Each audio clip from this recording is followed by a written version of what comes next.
Here at the Midwest LSA Expo in Mount Vernon, Illinois, we've had the chance to fly the World aircraft, and this is now called the Vision Sport. Let's put this airplane in its position within the fleet of LSA.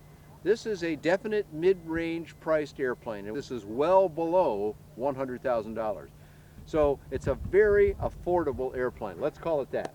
This airplane is powered by the Rotax 912 engine, which gives it quite good performance, and that spins this nicely curved and American-made Sensenich propeller, a new 3-blade they put on it, and they're saying it improves in performance in every category. Better climb rate, better cruise, and better cruise, it's getting 3 or 4 knots, Chris told me as we flew around today, so that's a nice improvement from a new prop they've got on the airplane. You notice this airplane it's a lot of glass or plexiglass.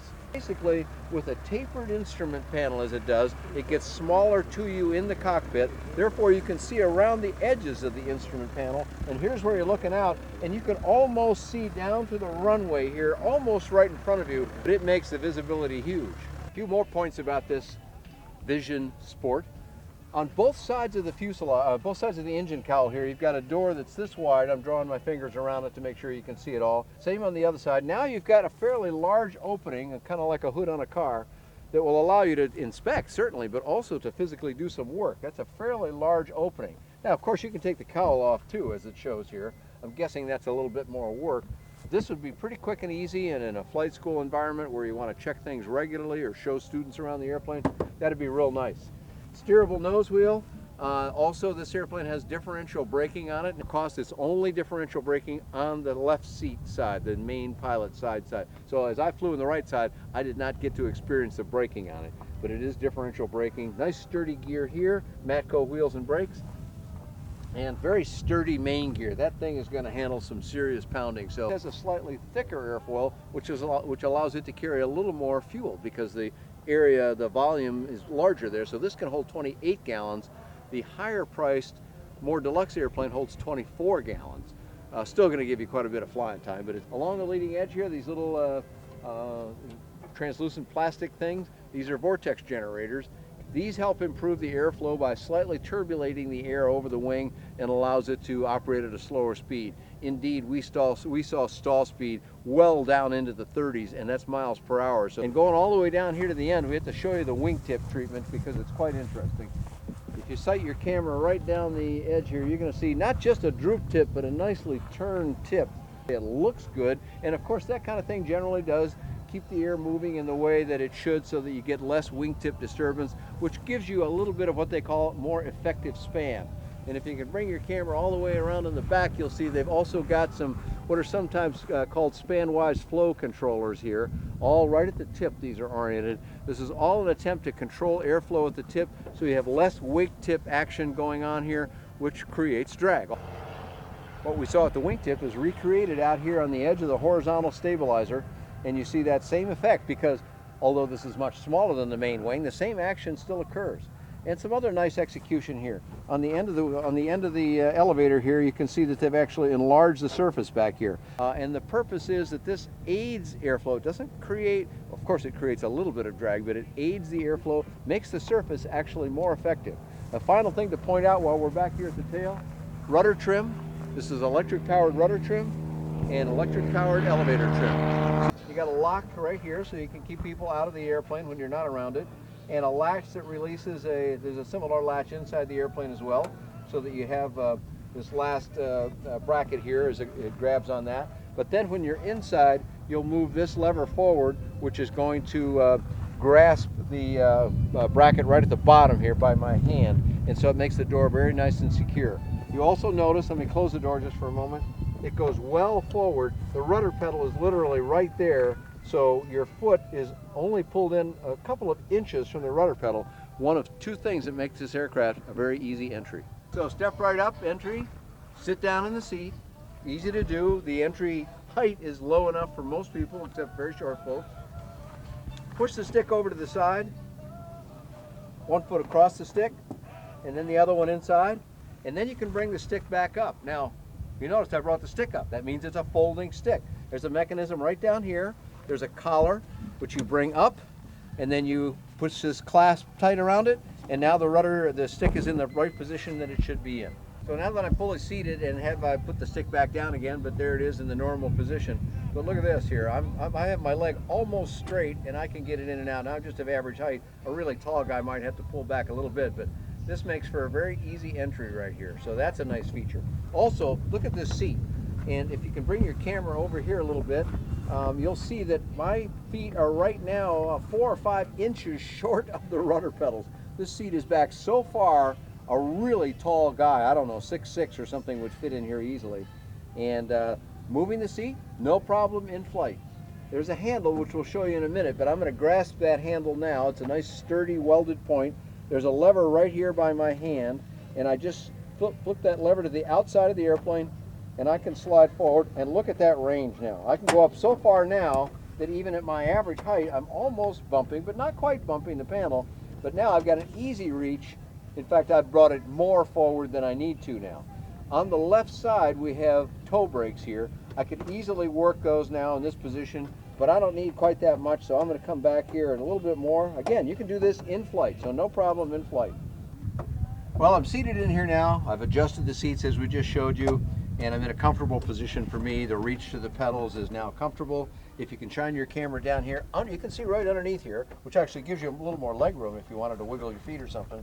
But now you can see the rudder pedals on each side there. I'm just pointing them out with my left foot, and right above that is the braking so differential braking too. However, the seats, they look kind of thin and insubstantial perhaps, but in flying in the airplane for about 45 minutes with Chris, I got out of the airplane and didn't notice anything. Now for me, that's a pretty good cue. I've got a little bit of a sensitive back, and if I get out of an airplane that doesn't have comfortable seats in it, I'll know it within minutes, much less almost an hour. So I judge these seats to be quite comfortable. This is an airplane that flies about 100 miles an hour. That's miles an hour, not knots, so that's about 87 knots or so. So it's not the fastest airplane in the sky, but it has the visibility that I just can't say enough about it. Behind me here, I'm reaching back as far as I can, and I can't even get to the second level, what's sometimes called a hat rack here, and carpeted to keep noise down a little bit. I find it to be a very acceptable airplane in many ways, even little features like a place to put your headsets where they're right in place where you want them. All the plug-ins for the headsets are in the back, so you don't have wires running back and forth in the cockpit. But let's just do a sweep upward here. I'm going to go by the throttle, which I'm not going to move it here because we're not running the engine, but there's no friction lock on it, as is common in light sport aircraft. The friction within the system keeps the throttle right where it's at. I notice no throttle creep whatsoever. Right alongside the throttle, on the left side, is the wing flap mechanism, or the operation. It's electric. And there's rudder trim, which is electric. And on the stick right here, I'm pointing at the elevator trim, which is very sensible. Trim nose down, trim nose up, and it's marked that way as well with nice little markings, so it's very clear. And up here on the panel, you see 3 electronic lighting systems that tell you the wing flap position, the rudder trim position, and the elevator trim position. In addition, you got some of your switches and circuit breakers here and so forth. You've got your choke, an airbox heat, that's for the engine, and cabin heat for the occupants. Over here we have a series of dials flanking the Garmin radio. The dials, you notice, take up very little space on here, and that's because there's 3 in each, as you can see. That made them a little small. I didn't notice things quite as quickly because the letters are physically a little bit small. On the outside of the instrument panel, this nicely tapered instrument panel that we told you about earlier, you've got 2 what might be called eye stalk air inlets. They swivel all the way around and let air go all over the place, and they adjust for volume of air as well. So that's really kind of a nice set of features to this airplane. Makes it quite comfortable inside. We talked about systems a little bit earlier. We talked about the joystick. I love the folding joystick, but you know, no solution is absolutely perfect. You can't see it too well here, but let me show you on this side. It gets kind of close to the panel there, so you're going to have to exercise just a little bit of caution when you put this up. Now, it's easy to move it to the side here. As I move it to the side, you can see the control motions here. If you go to the side, there's no issue at all. However, they said they were going to expand the panel some more, so that may be something they have to take into consideration. They might even have to put in a slightly shorter joystick, which they could. But the seating position, the cabin comfort, I told you about the seats already. The joystick position is great. There is not much of a armrest here. You do have something on the door handle you could rest your arm on, but there's really no need to be doing any of that while you're flying the airplane, because I just rested my arm in my lap and moved the joystick. The motions are very small, about like I'm showing you right now. That did all of the controls we need. The controls are slightly on the heavy side, but you know, people like different kinds of things. I happen to like lighter sticks. I don't mind that, but a lighter stick in turbulent conditions can have you kind of wallowing around the sky if you're not careful. A little heavier stick is more comfortable to a beginning pilot because the action is not quite so immediate, and yet the forces were not so high. There's just a little bit of, oh, you might call it friction in the system that resists you a little bit, and for some people, that's highly desirable. So the airplane is an established design now because it's got established people behind it. Both World Aircraft and Spirit, the more deluxe model, and Vision, the more affordable model, they're new. You haven't seen any of those names for too many years, but the people behind the company, a lot of experience, so there's a lot to rely on there. And they're clearly capable of executing very well there in Paris, Tennessee.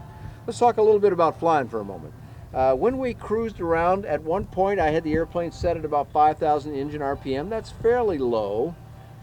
This is a Rotax engine where that number is basically kind of a low cruise speed number. That produced in the mid 80s, and we're talking miles an hour here. At 5,300, 5,400, somewhere in there, which is still not full power, but maybe at 75, 80%. Now we're seeing about 100, and that again is miles per hour, so that's about 87 knots. Stall speed was almost absurdly low. Those VGs we showed you earlier on the wing and the thickness of the wing clearly contributing to its slow speed. I saw visually on the instrumentation mid-30s, and that's miles an hour, before we saw a stall that's low 30s in knots. And when we did, the airplane just wallowed a little bit. There was the most subtle indications of being in a stall. I lowered the nose just slightly, added a little bit of power, and we were right back to 60, 70 miles an hour, well beyond stall speed. As we came into land, we came over the runway, and Chris gave me the following instructions, which worked out very well. I had a nice touchdown in the airplane. We crossed over the runway, entered downwind, got 80 miles an hour. At that point, we can begin to put down flaps and other things. So then as we turned onto base leg, we brought it down to 70 miles an hour and added the 20 degrees of flaps that make for a normal landing. There are more flaps than that. That's just a landing flap. Finally, as we came in on final, got it down to 60 miles an hour as we crossed over the numbers, and from there I quit paying attention to airspeed and started looking out this wonderful visibility and just kind of felt my way down. I would guess touchdown came at something like 50 miles an hour. Again, that's miles an hour. That would be about 45 knots, something like that. So quite a slow landing speed. Touchdown went very well. I handed the airplane back over to Chris, who was in the left seat, because he had the brakes, and we concluded our flight. So that's a lot of information about the World Aircraft Company, designer Max Tedesco, main proprietor Eric Giles and his whole team, and thanks to Chris for his flying with me today. A 13,000 hour pilot, in case you didn't pick up on that earlier. About 10 hours in this particular Vision. Clearly a man at one with his flying machinery. We thank all of them. You can get more information about this airplane and many other light sport aircraft on my website, bydanjohnson.com or bydanjohnson.com. Thanks a lot for joining us here at the Midwest LSA Expo.